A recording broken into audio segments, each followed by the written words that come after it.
presentation of Suzuki RF900 took its place at International Motor Show in 1993 and sale began in 1994. The idea of modern versatile sports tourer was a recipe for filling the gap between the radical and very sport-oriented GSXR series and slightly long in a tooth and air-cooled GSXF models. Admittedly, the stock RF900 is still geared more towards sport than touring, however features exposing user-friendliness can be seen right away. The 900 is the biggest brother in the family. Smaller 600 and 400cc variants were also available for sale.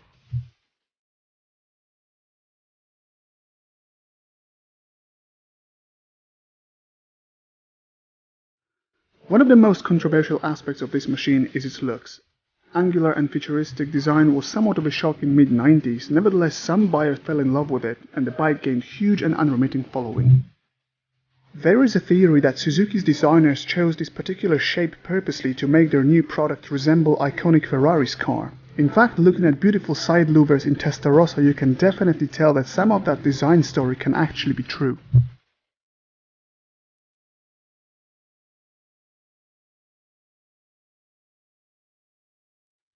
The 937cc 4-cylinder motor nestles in a rigid steel frame. This liquid-cooled 16-valve unit is a revamped version of an engine from a brutal GSXR 1100W, which was a flagship for Suzuki's performance division at that time. Having such a strong heart, Big RF is no slouch, hitting 60 miles an hour in 3.5 seconds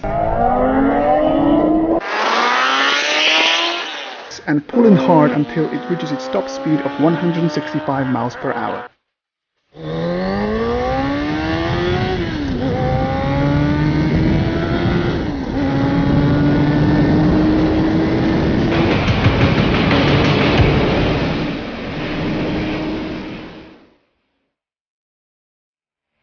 This motor is all about mid-range. Keep it spinning between 5 and 8,000 RPM and you'll feel commanding the road. Wind it above 8,000 RPM and the GSXR spirit will evince itself.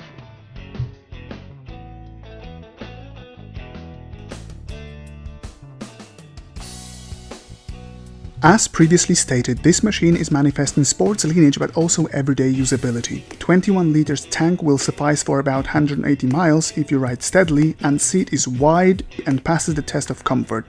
Wind deflection is okay, and robust classic passenger grab rail does the job pretty well when strong Nissan calipers bite into 310mm floating discs.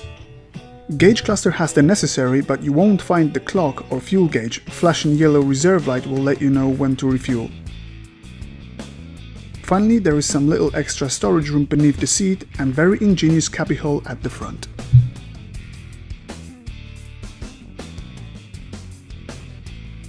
Cheap. That's how we could describe ownership of this motorcycle.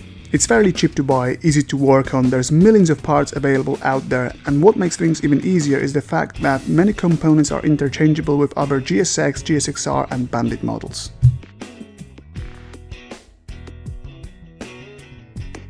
RF900 had a very tough competition to combat. Well-known belters such as Honda Fireblade, Kawasaki ZX-9 Ninja, Yamaha Thunder Race and FZ1000 had their fans, and stealing sales figures in aggressive unfettered market was a task which Suzuki didn't cope with too well.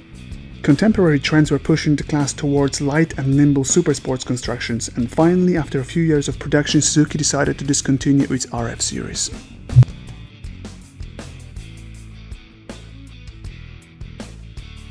In my humble opinion, this bike needs 6th gear. Oh, didn't I mention its 5-speed transmission? Yes, for some bizarre reason, Suzuki equipped smaller RF siblings with 6 gears, but only 5 was given to RF900.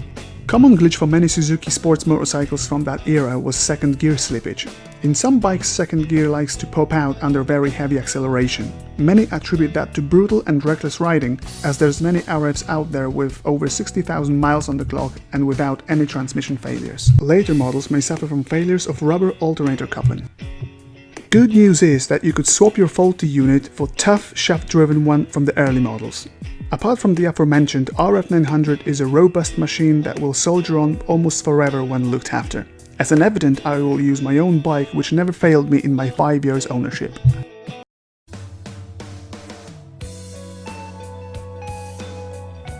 Oh dear, where do we start with those? This bike is simply fantastic. Great looks, decent comfort, good brakes, cheap to run and insure, lovely sound, and more than adequate power make it such a great buy.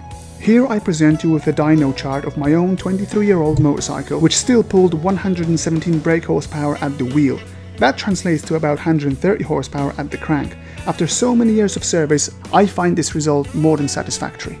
Buying guide is same as always. Simply go for clean and looked after examples which are unmolested. You might consider limited production RS2 version or ultra rare Manta Ray. Only less than a handful of Mantas were ever made.